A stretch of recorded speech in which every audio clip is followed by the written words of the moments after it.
Hi, welcome to another episode of the Investor's Guide to Hard Money Lending, brought to you by CoreLend Financial. My name is Alyssa Fowler, and today we have Andre Stevens here as our guest. Yes. So Andre is coming up here from Atlanta, but originally from Memphis. So Andre, tell us a little bit about yourself. I'm again, like you said, I'm a original, proud Memphis kid, born and raised. But I left here about 20 years ago. Went to the West Coast, and now I'm in the Atlanta area. As far as the real estate strategy, I'm going to jump right into that. I am. That's what I'm going to tell you about myself. Yes. As far as the real estate strategy, I am a stabilized value add specialist, expert. Right? Yes. So I like to acquire multifamily properties in emerging areas that are on the move, areas that I know are progressing, and areas that I know I can see positive movement and they're trending in the right direction. And when you say that emerging markets, why do you focus on that versus, say, these ones that are already stabilized? I always say this, if you got a boatload of money or you just, it depends on strategy, right? Someone that just wants super stable, they may invest in Germantown or Collierville or somewhere that's more stable. But my strategy is based on growth, and the growth potential and the true growth are in markets that are lower now, but will be higher later. And that's where you get your true cash flow and your cap rates, to where everybody would love to have a 10% cap rate. 100%. You're not going to find that in some of these municipalities. You're not. It may be easier to manage. A lot of the properties that I acquire are a little bit more management intensive, I would say, as far as you just have to have a closer eye on them, and you have to understand how to deal with certain demographics and certain renters, and as well as the contractors and whatnot. Again, it just depends on your strategy. And my strategy is truly, let's buy low and add value and then be able to exit high. And so tell me, because you've been a good borrower of ours for quite a few years now, how have you incorporated using hard money into doing this? Hard money, a lot of investing is about speed, especially when you're investing in value add or investment products. Okay, so if I was going to a traditional bank, some of the opportunities that I was able to take advantage of, I would have never been able to do it, or it would have took forever. So one of the main things that private or hard money has been able to do for me is to increase the speed with which I could acquire and take advantage of the opportunities that I'm presented with. And I'd also assume that too, that these traditional lenders, they wouldn't take they would take like a absolutely not with how these properties are when you first take them over. Exactly. Because when I first started with CoreLend, I was more doing, I think my strategy has tweaked a little bit. When I first started, with multifamily, I was buying distressed value add. So obviously there's a big difference. Distressed meaning there's either no income or there's very little income. There's not many tenants, as well as the property itself is distressed. Now my focus is more of a stabilized value add, meaning like the 10 unit that I bought on Hamilton. Mm-hmm. When we bought it, it was six units were occupied. Mm-hmm. So we buy it, improve the exterior,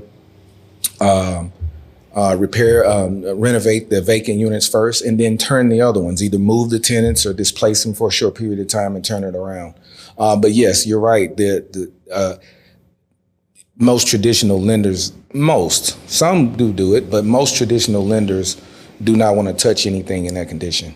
No, they don't. And you bring up a good point, and I like that strategy, because the hard money notes, they're going to be expensive, especially on multifamily. And so if you can get that where it's 50% occupied, well, you're covering a big chunk of what your payment is. Exactly, which was one of the hardest things. I can remember speaking to Richie and going, there's lessons I don't need to relearn. And that's one of them, is that you already have enough pressure during the renovation or the rehab process. And so to have debt service on top of that you're not able to cover. And it's just like you just dumping money before you're ever making any money. And that gets a lot of people in trouble. If you don't have enough reserves, or if you don't have enough other cash flow to be able to support it, then it can put you in trouble. It can get you in trouble. It can, and also too, these multifamilies, like you said, you're in these emerging markets. You've got to look that you've got a vacant property or maybe one or two tenants. That rehab can end up doubling because what you do is then undone. Yes, you mean undone as far as theft? Yes. And, yeah, right. That's a good way. Undone. It's undone. Exactly. There's just like I was telling the guys at the meetup this morning. Again, speed is the cure for a lot of things. With anything dealing with renovations, even with single family, but obviously multifamily is my thing, which multiplies everything. It multiplies your problem. It multiplies your profit. It multiplies your, your schedule of work or your task load. But, it is very important to have that debt service covered or have something. Make it manageable. Make it manageable. Yep. And a lot of these you go in and it's even the tenants that are there, they're probably not going to be at market rents. No. They're usually going to be under market rents, but at least it's like you said, you'll renovate the vacant units first, move them to those units. Right. And then market rent and then go. Right. But the funny thing was in the case of Hamilton, I approached tenants. Well, one of the first things when we first come in, okay, exterior improvements, landscape, let's make it look pretty. Let's get the curb appeal up to par. Number one. And one of the first questions you're going to get is, oh, you guys just bought it. Will the rent be going up? Yes. Yes, the rent will be going up. And, I don't know how I can deal with that. I said, okay, you paying $550. Tell me where else you're going to live for $550 right now, unless it's a crap hole, right? So, but what happens is when they start seeing the things that we're doing and they start seeing the value, they go, oh, that looks nice. And then we go, okay, cool. We're gonna bring stainless steel appliances in your unit as well. And we start doing this. And we didn't lose, we lost one tenant. We lost one tenant that said, hey, I can't afford to, he moved before we even got to renovate. And he said, I can't deal with it. I'm not gonna be able to. And where do they go? Where do they go? I don't know. It's not my problem. They're not there. But to think, that the Hamilton, you had 6 that were occupied, you only lost 1. So Right. you were still at 50% occupancy. 50%, and then it was very easy because that's in the Orange Mound community, and Orange Mound is a very proud community, and a lot of residents from that area want to stay in Orange Mound. They do. And that area you're seeing a resurgence. You're seeing just a lot of activity over there. 100%, right. Because I think Orange Mound, I'm almost for sure, is one of the neighborhoods included in the Memphis 3.0 initiative, where obviously they're targeting, I think it's 8 communities in the city of Memphis where there's a sustained focus on improving these areas, Binghamton being one of them, Orange Mound, Whitehaven, South City. So there is 100% a lot of good positive activity going on in the Orange Mound area, but yeah, it's. And you had a pretty solid base to start with in Orange Mound. You had people that have been there for generations. A long time. Some of those people were like, we've been here 40 something years. I said, how you been here 40 years? How? So he said, well, my dad lived here, and then we kind of lived in that apartment right now. We have 10 tenants. It's completely full. 5 of them are related in some way or the other. And then you're probably going to have a good sense of community there too. Very good sense. And I think that's what some people, what are your thoughts on making sure you place the right tenants? That's that is very. What can happen if you don't?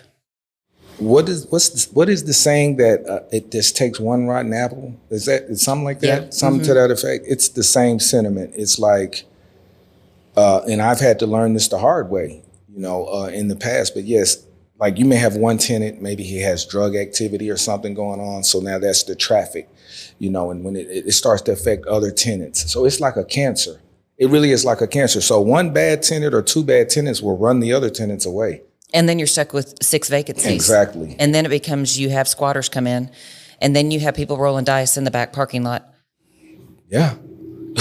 It's a domino effect. It's a domino effect. But I will say, with all due respect, like I said, one benefit that I have with dealing with what I consider these type of properties is that just with my background, I'm able to deal with the people. Everyone can't deal with them. And so it's just like a lot of investors, because of the cost basis of cities like Memphis, the low affordable workforce housing, affordable housing, you always have investors coming in from California, New York, all over the world, and they see the numbers and they cap rates and they're like, oh, And it is a great opportunity. But if they don't have boots on the ground, or if they don't have the proper, rehab project management and property management, then a lot of times they lose. It doesn't turn out well, because that's absolutely essential to be able to deal with these type of properties. And I'm seeing that. I've seen that even nationwide. I know you've got a good strategy for refinancing, which is key for these multifamily properties in these areas. You've got to have a good exit strategy with your refinance, because there are some companies that don't want to do it because they've been burned quite a few times because of these people not knowing the culture of Memphis, not knowing the city. Right. And what looked good on paper, in 6 months, it was no longer good at all. Right. So when you said some companies don't want to deal with it, you mean from the banks? The banks, Right, they've, some like, no, we do not do small multifamily in Memphis. Right, 100%. And they will do it. And the funny thing about lenders is that it doesn't take but one or two bad deals for a lender to totally turn their back on a certain segment or a sector or city or a location. Like, nah, we're good on that. We're good on that area. And it seems kind of illegal, but they've gotten burned a few times. Yeah, and everybody has to do what's better for them. But there are a lot of, the one thing I love about multifamily is that it is a sector that there are a ton of lenders nationwide who love the space. Mm-hmm. So when CoreLend gives me the opportunity to move with speed, I'm usually not concerned about being able to exit. Right. You've gotten that worked out. We've got many of our people, they've got this like great ideas like, hey, the numbers are there. And I'm like, yeah, they are. But are you going to be able to make that happen? Can you exit? Yeah, can you exit? And it takes, like I said, we speak about the Hamilton deal, which we financed with Simmons Bank, but it was like they did take a minute to do it. I think they weren't just, it was a process that dragged a little bit, but they told us from the beginning, we're gonna do it. It was a done deal. Yeah, and like a $750,000 multifamily property, they took 4 times the amount of time that they would to close on a $750,000 single family house in Germantown. And I don't understand it, but it happens. They say he who has the gold makes the rules. So it's one of those things. It's their money, and we kind of had to play by their. Now let's take the Danny Thomas property that I got from you guys. I'll probably run it back through them because they got all of my information already. He's like, oh, you got all my stuff already. Hey, just do it. Just do it. It's less paperwork I have to be dealing with. You know what I mean? And we're having a good relationship. And they were actually used to be Landmark, and one of my first I did a 40 unit with Landmark, and then Simmons bought Landmark. So I have an affinity for them because I look at it like you guys have always come through. Same with CoreLend, you know what I mean? Like, it's like, okay. It's relationship building on these, because now Simmons, they've seen success. You've had success. They're like, okay, this guy knows what he's doing. We can trust him. We can trust him because that's what it takes. Even on some of these things, can he handle it? Can he do it? Yes, he does. Right. Because you have a track record of doing 100%. Yeah.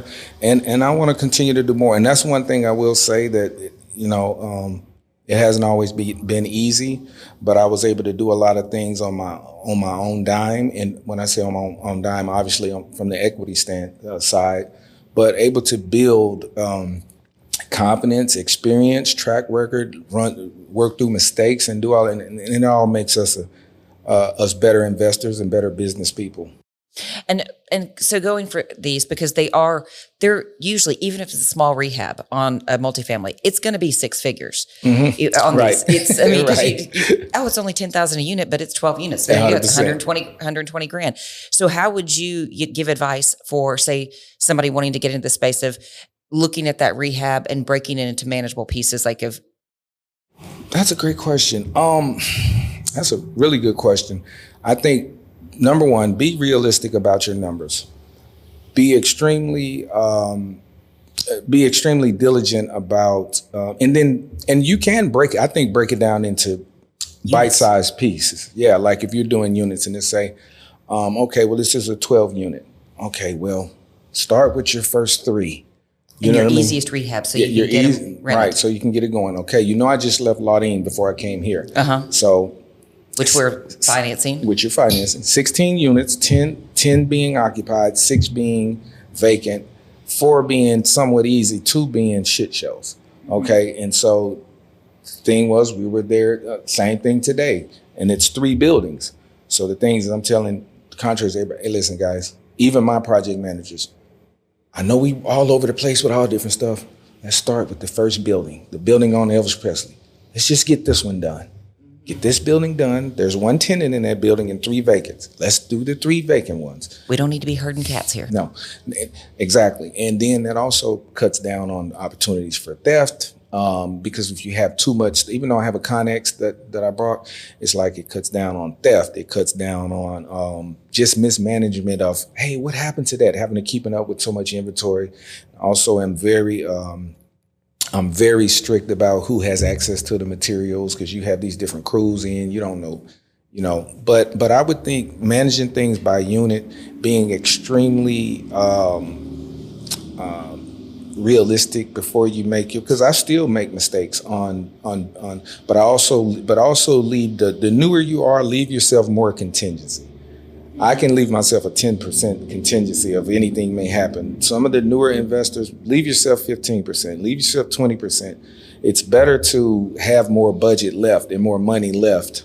Because like say a new person, they accounted for this one dumpster they're going to need. Right. Well, then all the neighbors decide to go throw away all their stuff in it. So, you're having to replace that dumpster in a week. 100%. Well, again. And those aren't cheap. They're not cheap. Now, like you said, I will refer to, like, for instance, the Hamilton. We keep referring to certain deals, but that was maybe 100, which was a tight rehab. It was a tight rehab because it was we'd gotten the desktop, it came back at 700, which I'm glad we kept it tight because it appraised for 750. Exactly. But it was so tight because, number one, we also didn't want to come to the table with too much money. You know what I mean? So we were just trying to keep it. And we was like, okay, if we get at the end of this rehab and we got to come out of pocket, then so be it. But we're going to limit what we got to come to equity-wise from the beginning. But still, the budget was $120,000 and we used $108. We didn't. Why? Because we didn't know what the appraisal was going to be on the other side, and we didn't want to have to come to the table with to close, $100,000 or so. Right. But we walked away with money from closing. Not as much as we wanted, but we walked away with. But that's a win in this market. Right. Because we're not setting price records in this market right now. No. And I know we talked earlier today at our coffee meetup, we're seeing the rents, they're kind of stabilizing. They are. I think they're correcting a little. I think after COVID, everybody went crazy. And it was one of those situations where I got to admit I was wrong, because I would always tell people prices may drop, but rents are not going anywhere. And I don't think they're going anywhere at the same pace or the same metrics as price, because we've seen prices drop significantly. I have per unit prices. And so rents are going down a little bit. Those $1,000 rents are now $900 and $875 and $850s. So there has been a 10% to a 15 on my end. You know what I mean? And I noticed the activity. I noticed the energy, like, versus me having to beat renters off at 1,000 or 1,100 and being able to press it up. Now I'm having to make move-in specials. I'm having to give specials at 900 and say, make concessions and things of that nature. But you do what you got to do to keep your occupancy up. That's the most important thing. Yeah, and you even said that. I was at our last person. They've even, say for single family, offered concessions of, we'll put these appliances so as not to get the rents too much lower. Right. Like offer incentives, so you're still keeping it to where it's right. And I've even done things like get them in at a shorter lease. You know what I mean? Knowing that I'm going to bump you up once I have you in there. And that might not be a bad thing for some of the areas you're in, of where let's try you out as a renter too. Are you going to pay on time? Exactly. I just did someone, and this was against. This was totally against what a core management would recommend. Ideology would be, right? Because when you guys managed that one property, they told me, they said, you have a 10-year, if you have an eviction within 10 years, we won't rent to you. I'm like, well, you're not renting to half the city. You're right. Let's be real. I said, man, they not, and that's when I said, I got to do it. They're not going to get anybody. Most of the 10 years is a long time here. You could have been 21, you know what I mean? Right. 18 with some roommates, and you guys crashed out, and now you're, but anyways, so I had a girl recently, and that's what I did. I'm like, again, I need to fill a vacancy. And then she goes, well, I verified her job. She even, and like I said, this is against a lot of things I believe in. She even has a recent arrest. I had the arrest checked out, and everything she said did check out, and she was like, well, because of that, there was an eviction. I was like, oh, this is a lot going on here. Like, this is right. But I made her give me like 3 months. Then I said, you got to give me, her rent was $900. You got to give me $2,700. And I'm going to put you on like a 5-month lease.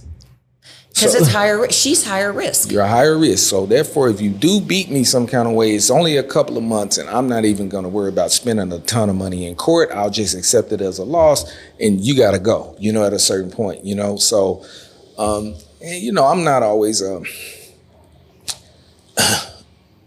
I'm not necessarily, how can I say this in the best way? I understand how to deal with some of these people in these markets, is what I'm saying. So we're not calling the police or doing certain things in certain situations. But you're gonna get out of here, though. Yes, yeah, I mean, you say that about certain tenants. We had a tenant. He got arrested. He was a 3-year tenant of ours, and because his father-in-law lived across the street. Well, he got arrested. The door got beat down from the police and doing this kind of stuff. But then he goes up to my husband. He's fixing. He goes, "Oh, that's my house." And Riley's like, "Well, you get your act together and stuff." He's like, "I'll still rent to you." Right. So it's like. Some of the times you got to use judgment calls. You have to use your best judgment. And hey, it's all a gamble. It's all a gamble. But without the tenants, we don't make any money. No.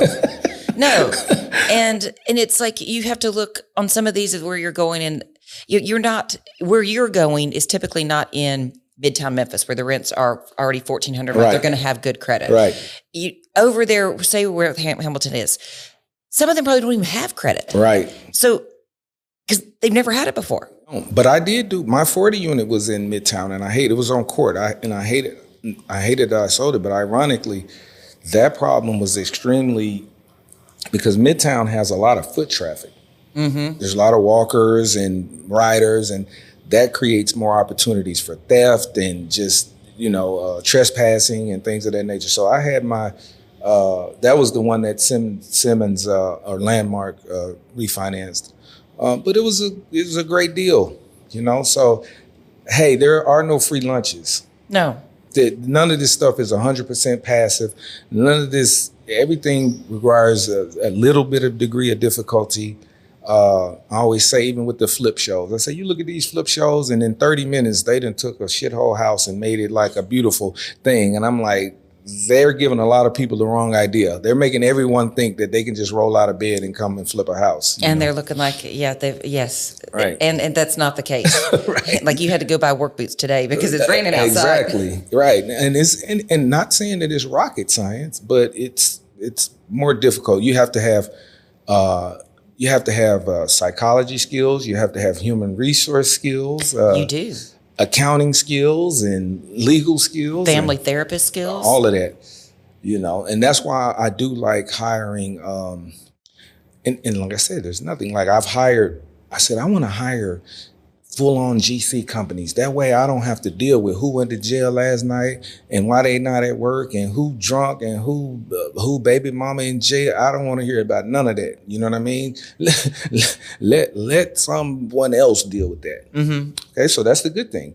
GC going to be a little bit higher. He has his own crew. I don't have to worry about anything. The problem is he has 15 guys on my job, 10 guys on my job. Everything's going great. Well, when AutoZone calls him and says they want him to come and do a job, well, he's going to go to AutoZone. You think he going to turn that money down? So now all of a sudden on my job, I got 3 guys. And then, then I'm asking you, and I'm asking you, man, what happened with everybody? Then you lying. Man, I got it. Well, yeah. I mean, it always starts with, man, I got this. Cut it out. And so you have that. You have the other aspect where you have your own crew. Mm-hmm. Again, with your own crew, now you have to deal with Junebug in jail. Ray got drunk last night. Jose got drunk and then, you know what I mean? So. You do, because you're going to deal, because it's, and then they could know some of the tenants too. Right. And so Memphis is one big small town. It still is. It is always going to be. I mean, it's just the amount, even at the coffee meetup. Look, you run into a guy you went to community college with back in the day. Yeah. So and that's the great, how can I say, that's the appeal and the not good. That's the positive and the negative of Memphis. It has that that Cheers feel. Everybody knows your name. You know what I Yes. mean? And the familiarity. But they also know your family business They know sometimes too. all your business. I met a guy in Miami. I swear, I met a guy in Miami. I was on vacation, and he's traveled to all these places, and we ended up going out in Atlanta. He came to Atlanta, and he was like, man, and he had been in Memphis. He was familiar. And he said, you know, one thing that stuck out about Memphis, he said, everybody knew everybody's business. He like everybody, and they really know it. They're not like, they really know that it's correct what they know. They really know everybody's business. I'm like, yeah, you know, it is. But that's one of the things, honestly, that makes it dangerous, because if you got a problem with somebody, you're probably going to see them. Yes. And then and it's too, if you constantly do right by people here in Memphis, that reputation follows you. It does. And it does for the opposite as well. It does. And that's why I'm not saying I'm perfect and that I'm an angel by any stretch of the imagination, but I like when I run into someone that knows me or his person knows me, because I know most of the time you're going to say something good about me. Most of the time, you know what I mean? That goes a long way. It's better if I say something good about Alyssa than if Alyssa says something good about herself. Yeah, because we're always going to be our own biggest cheerleaders. So, yeah, but if someone else says something good, then it's good. But it's been quite the ride. I'm just looking forward to continuing to scale this thing and be more of a platform. And I just feel there's a lot of opportunities right now with how soft the market is. So many multifamily loans are maturing, even on like long-term mature, the 5 years, 7 years. So they're maturing. A lot of people took loans during COVID or around that time at lower percentages, and now the percentage isn't that high. They got these floating loans. They have all these things, and it's just not a perfect symmetry for them to keep the property. Yeah, especially when they didn't really improve or add value when they could have. And so now you're in this conundrum. Yes, and it's where they're not cash flowing anymore. They're not cash flowing, and so they need a life vest. And so because there are other properties they can go to now that are nicer, right? And probably the rent's going to be the same, if not even maybe a little less, right? So it's what do they have to offer? So now your vacancy's going down. There's deferred maintenance. You have a loan maturing. Again, you need a life vest. You need a raft, and I'd like to be one of those rafts and come in and solve the problem for them. And that's not, and to be that life vest, it's not where, hey, I'm going to walk out smelling like a rose. Where it's like, no, I'm getting out of this and not losing everything. 100%, right. Like I said, some of the stuff like Ladine and stuff like that, that guy bought Ladine, I want to say he bought it during COVID. I said, you bought it during COVID and now you're selling it this time. It couldn't been a worse buy-sell time. No. You know, but I'm buying 3 properties from him and he's going to make money off the other property. So, you know, you had to take the hit on this one, but you'll make it on the other one. And in so many of these, like Memphis has a lot of these older, small multifamily that are boarded up, that are, and we talk about in the city about needing affordable housing. Right. That's where it can be, especially in these areas where they're working at FedEx or they're working at the BNSF shipyard, like the rail yard, or the Nike, the Amazon facilities. Right. It is. I always say this is the atypical quintessential workforce housing market, in my opinion. Again, even I don't understand why more people don't buy it, because truth be told, it's like if you work at FedEx and your wife works at Nike, you guys make enough money probably to get a $200,000-$300,000 house in Cordova or wherever. You know what I'm saying? But people are just, the narrative is shifted. Different people are different. Like my daughter and some of these younger kids, they like, well, we don't want no mortgage. We don't want to own the house. You know what I mean? They want to rent. Because they don't have to worry about the maintenance. And they want to be able to shift gears and pivot at any time. Okay, I want to go here, I want to do that, and I don't want to be held. And I understand that's their prerogative. But it is the quintessential workforce housing market. And my goal is to really present a product. Ever since I've been doing real estate, I have never been the paint and carpet guy. What I mean by that is even when I was doing buying single family, and I would have other investors or even the agents say, Jay, just put some carpet and paint on here. They just gonna tear it up anyway. I'm like, no, I'm not just putting carpet and paint in here. I'm gonna make it super nice so that when they walk in here, this is the nicest shit they ever had. You know what I mean? And they like, this is home. This is home. I want to take care of this. No, hold up now, pick that up. Because when you present something that's nice, again, it's clean out here on Summer right now from what I can see, right? Yes. From what I can see, like just out here, right? But wait a minute, you'll see too many shopping carts get collected else, and then, okay, got to get that moved. Right. Well, the point I'm kind of getting at is, say for instance, my apartment's on Georgia. Mm-hmm. Super difficult. And where Georgia is, to like for some of your viewers, like where the FedEx Forum is, it is, you can walk. Yeah, you walk to the FedEx Forum. You can walk to the, it's by the Main Street Arts District. It's by the new brewery. I can't think of the name of the brewery right there. But yes, it's right walking distance to FedEx Forum and Beale Street and all that stuff. But it's so walkable that there's a lot of walking, and there's also a lot of littering, okay? Mm-hmm. So when people see trash on the ground, they're more likely to throw other trash on the ground than if they see it clean. It's just human nature. You're more likely to go, I don't want to be the first. Where's the trash can? You know what I mean? It's just human nature. So I take that same thought process when it comes to the properties that I do. If you give people something really nice, undeniably nice, mm-hmm. a step or two above what they normally would be getting, or what they can get if they go across the street or down the street, that's how you kind of create a little brand loyalty, mm-hmm. and more loyal tenants that want to stay and are willing to pay. And then also how you treat them as a tenant is how they're going to treat your property. Mm-hmm, 100%. Very responsive. I try to be as responsive as possible. Or if you don't treat them right too, they don't call you, they call code on you first. Right.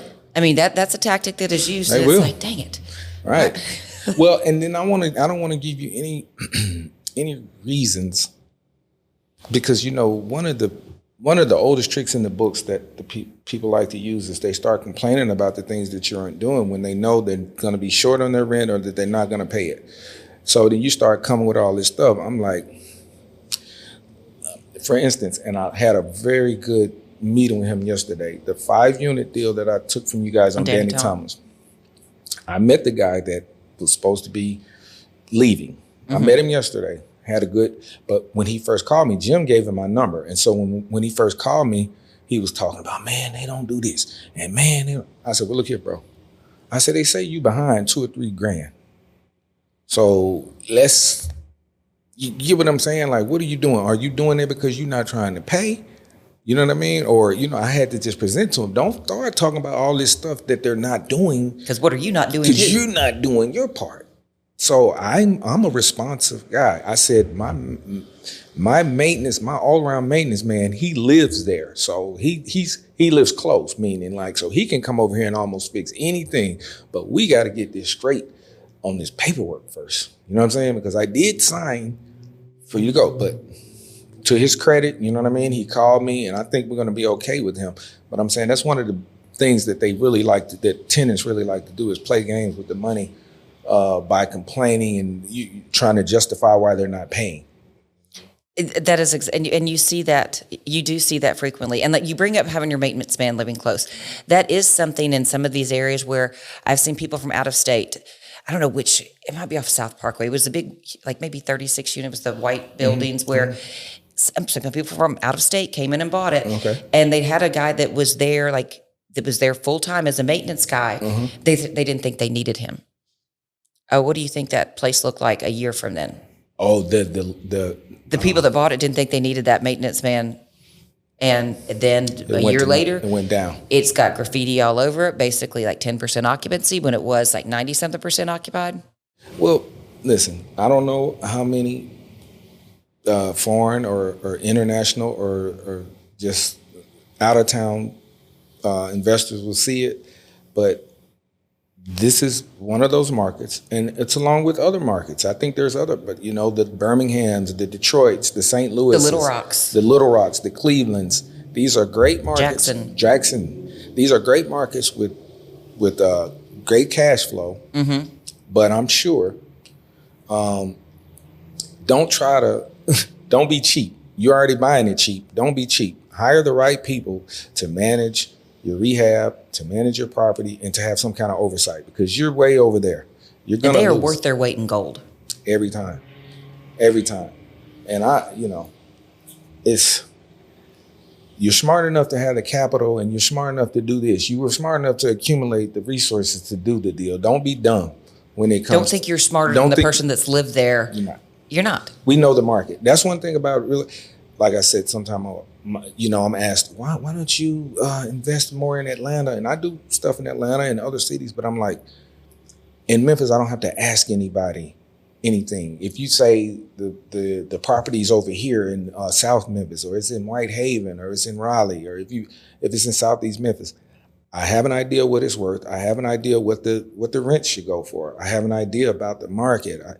I just know it like the back of my hand, so I don't really need. And so that's really important to have somebody like that. I'm not looking to. I don't need to reinvent the wheel. I don't want to learn nothing new in another market and have to depend on a whole lot of other people. But if I did go to another market, I know you guys are doing stuff in Birmingham now, right? I think Birmingham is like very Memphis. Similar to Memphis. Right, it's like Memphis in a lot of ways, right? It's actually on a couple of hour drive from Atlanta, right? But guess what? If I go into Birmingham and decide to do something, I'm not going blind. Like I think I know everything about it. I'm not. I'm not gonna put someone in position to rip me off and be an idiot because I'm smarter than the third grader. But I'm saying at the end of, or smarter than the fifth grader, whatever they say. But my thing is still having someone there, boots on the ground. Well, and that's what, like with that, you decided to go in there. Well, CoreLend, they've probably gotten some connections there too. And we 100%. Right. Hey, I'm doing this. Who y'all, and that's a base to start with. So it's just really important. Like I said, don't think you know everything. And another thing that I really think is a big standout is how important team is in this sport. And it is. It's so important. I tell people, I said, it's probably a little bit older than you. You probably don't remember when Michael Jordan first started. When Michael Jordan, you know who Mike Jordan is, but I'm saying like. And I saw him in his prime playing games. Okay, yeah. You saw him in his prime. Okay. So in his. He was born in '78 here, so old enough. Okay. So at the beginning, Mike used to be scoring like 50. Everybody knew he was the best, right? He used to be scoring like 50 points. But Chicago still used to be getting their teeth kicked in by Detroit and some of these other teams, right? It wasn't until he got Dennis Rodman and Kerr and Scottie Pippen. It wasn't until he got a real team that he won the championship, that he started winning championships. So I think that's the best analogy that I ever think to myself and then I tell other people. I'm like, it's the greatest hooper ever. But it didn't matter how great he was. He didn't win nothing without his team. And this business is definitely one where you need a team, from the lenders to your contractors to your property management, onto your attorneys and your closing, your titles and all of that. So you definitely need to lock in with the right squad and that's how you can win. Well, and also too, and we'll wrap up here shortly, and you've got team members. That one team member might not be, if you're doing both multifamily and say single family for like a flip, your multifamily rehab guy might not be your best one for a contractor for a high-end retail flip. That's true. They might not, because it's different, because your high-end retail flip may obviously be more entailed, maybe have big, more finishes. The finishes may be different. I mean, because to be quite frankly, I've not done well with the last couple of single families. Oh, most people haven't. Yeah, I'm like, this is a way.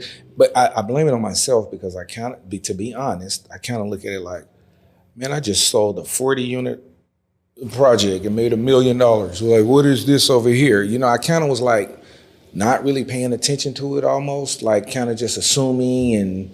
And I also switched a new crew. That's another thing I did. I tried a new crew. So I had some brand new guys that I was referred, Kenny actually. Well, no, Kenny didn't refer them to me, but he stamped them. Kenny Shaw. You know Kenny Shaw? Yes. Yeah, so Kenny stamped them. And he said, oh yeah, I've worked with him a lot. Oh man, them people robbed me blind. They knew I was, again, even though I'm from Memphis. You weren't here. I wasn't here. And I wasn't really checking on them because, quite frankly, just to be honest, it wasn't enough money in it involved for me to really, really be locked in on it until it started costing me a lot of. You're like, what am I getting nickel and dime here for? Oh, they trimmed me good. And I know better, so. And that's the thing is, even people, it's always, to me, it's like trust but verify. Yeah. You got to do that here. Even with people you've been working, it's still, they could have done 5 other projects for you, but you take your foot off the gas or put it on cruise control, and that's when Yeah, Things because happen. ego comes in, greed, jealousy, anything. People start thinking you're doing Too you're much. doing too good, too Yeah. much. Like I said, I just left the property with guys now, and I'm like, listen, I gave them a sheet. I said, guys, you guys calling for draws? I talked to 2 different contractor crews. I said, you guys need a draw or something? We're gonna do it like the bank do it. We can need an inspection. I'm not taking your word for it. You done with it? None of that. I'm saying, so if it's either me or my project manager or my partner. Or you can say CoreLend, hey, we want Jerome to come by and drive by. Exactly. Do You a know what I'm side saying? inspection. Exactly. And I said that. I said, I was talking to my electrician on the phone. I said, bro, like, I've been dealing with you for a while, but at the end of the day, we're creating a paper trail for everything. I'm doing it from a standpoint that everything is not so dependent on me, because I do want to focus on the growth. I want to focus on creating more of a platform, a multifamily platform, than just being a one-off, buy this project, buy that project. So in order for me to do that and move out of what I'm doing now, things have to be kind of set up in more of a system, and everything has to be like you guys have checkpoints. You got certain things when you're closing. We got to meet with the loan committee. We got to do this. You have your standard operating procedures that you have. And so that's what I'm in the process of implementing, especially as it pertains to the rehab and the renovation process. Yep, and that's what we do too. You say like on videos, we had to implement that because we started not being able to trust, because pictures can lie too. Yeah. Or they can make them say whatever. I mean, we've seen where properties where it looks like, oh, all this has been done. No, they painted the walls, but they haven't taken care of anything else here. But they got this huge draw when they really should not have gotten one. Yeah, it happens all the time. It happens all the time. And that's one of the things, like, even with you guys, like, but when it's like you just got to have oversight. Like you just spoke, like even a borrower, you still have to kind of keep an eye on a borrower, you know what I mean? And make sure that they don't get themselves in trouble, you know, by overdrawing or doing or overextending themselves. Right, exactly. Yeah, so that's when sometimes people get mad at us because they're like, why can't I do this? I'm like, well, we just think you're going a little too fast right now. Right. Well, in that deal that I told you that CoreLend had to extend the long term. The Georgia? Yeah, the Georgia deal. That was part of the thing, was that I was approved with a CDFI pathway, which I like Pathway. I have nothing bad to say. I hope I wasn't bad by seeing their name on here, but Pathway, they were the approved, but that's kind of what they did. They were like, listen, you do this, you got that, you got this.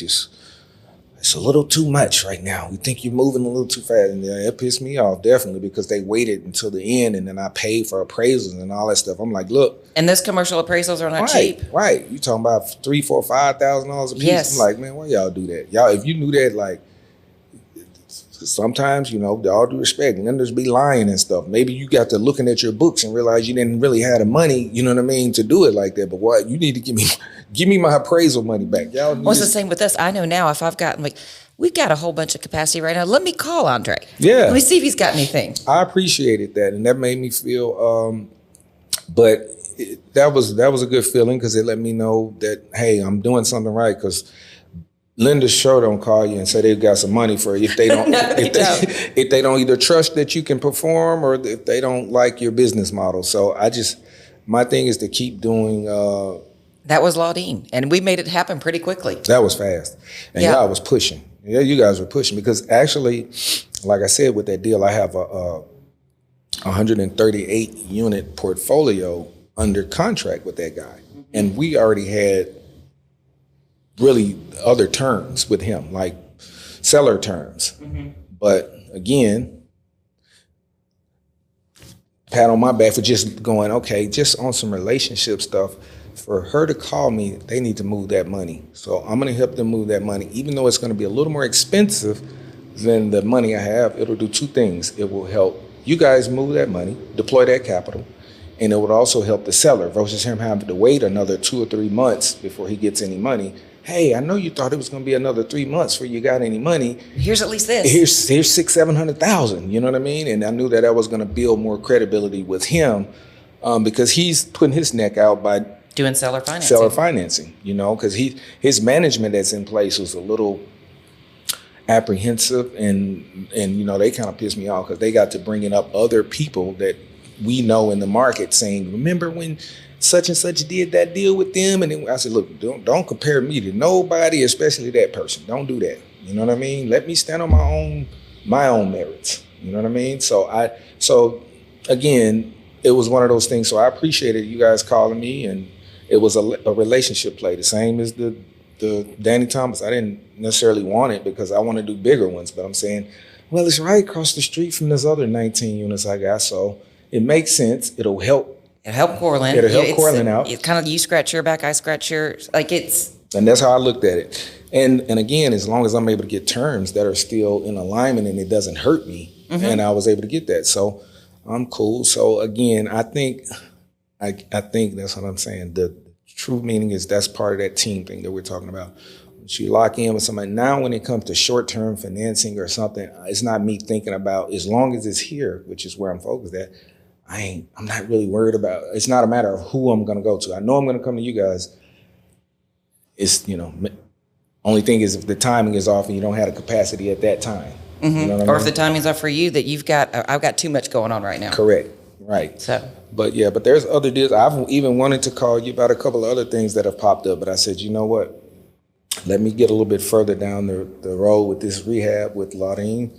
And because again, these deals are coming off market like gangbusters. It is the time. It is the time to invest right now if you can. Right. And I always say this, and I have to tell a story here. I have to say it here is there's a guy named Bud Chittum, right? And Bud Chittum was a nice figure in Memphis. He owned a lot of clubs. Like right now, you got Ernestine and Hazel's downtown. These are historic. Oh, yes. Ernestine and Hazel's. Old brothel there. Yeah, Green Beetle, Side Street or Side, whatever in Midtown. 152, Molly's, Blue City Cafe. My brother was a bartender there for years. All of that was Bud, but he was a commercial and residential.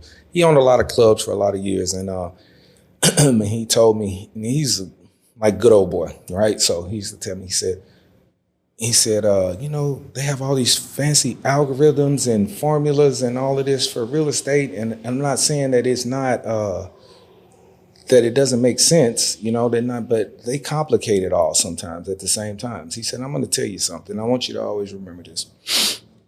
He said, when everybody's yelling meaning, yay, real estate, we're excited, real estate, we got money, real estate, this is the greatest thing, real estate. He said, when everybody's yelling, you need to be selling. Because if they're, obviously if everybody's yelling and excited, then what? Prices are? They're high. They're high. He said, so when everybody's yelling, you need to be selling. And he said, when everybody's crying, you need to be buying. You need to be buying. So that I'll never forget it. And he said, all this other stuff, you just pay attention. When the real estate market is down, everybody's this and they're losing their rates. He said, that's exactly when you need to be buying. You need to be doing the opposite of what everybody else is doing. Because if it's going to work financially in the tough market, imagine when it's everybody selling, you're like, oh, well, I'm cash flowing. I'm cash flowing. And I was just telling my friend that I said, even the stuff that I'm working on now, it's like I'm buying things at such a low basis that everything isn't contingent upon the market doing a crazy appreciation. It's like the profit is locked in. Yeah. When I'm buying at $40,000 a door or 40-some thousand a door. And then you're all into it for $55 a door. Exactly. And you're getting $850 to $900. That still makes sense all day long. I can't lose. So when the market bounces back, well, you're in an even better position. Even a better position. And don't let me get agency financing or something like that, because I think they're a little more liberal sometimes. It's like Georgia. When I refinanced Georgia, I did an agency financing with that, Fannie Mae, that 12 unit. So when I finally got out from you guys, I did it with Arbor. And it was a Fannie Mae back loan. It was a headache dealing with it. And it's still a headache because all those Fannie Mae stuff is like extremely admin intensive. Well, they all got to justify their jobs. Paperwork, you want a T12, you want a rent roll. I just sent you a rent roll. Like, ain't nothing changed. Well, you want a rent roll? What? Want a rent roll every month? Let me just go ahead and put it on auto. So the best appraiser, you guys had that thing appraised And I won't call the guy's name because everybody loves him as an appraiser, but he's been kicking me in the teeth for years. And I hate when his name comes up. He's going to appraise my property because I don't ever feel like I get a fair shake, to be honest. Or I feel like it's really conservative. So the best number he had given me on the latest appraisal was like $90,000 a door or $91,000 a door for 1-bedrooms. So I come in and Arbor sends an appraiser from from Nashville. Collins, I think is the name of the company. Collier appraisers. They come in 2 months after he did for $116,000 a door. That's a big swing. Because I was telling them I'm concerned. I'm like, if you use any of these Memphis appraisers, because they look at the news too much. They don't base it on the financial, the income. Right. The income approach. The income approach. They do they may put a little income approach, but they're going to put the comps and what they think and what you're going to top out and it's like, really? I'm bringing in $120,000 annually in revenue, and you're going to appraise it at $750,000. Right. Now that is any investor's dream to get something like that. Right. So when I think about exiting and maybe getting agency financing and doing things of that nature, then like I said, buying at such a low basis right now and adding value and having built-in equity and profit as is, it's the future's bright as far as only good things can happen. Only good things can happen. All right. Well, Andre, I appreciate having you on. Okay. It's been a good one. Thank you all for tuning in, and we'll see you next time. No doubt.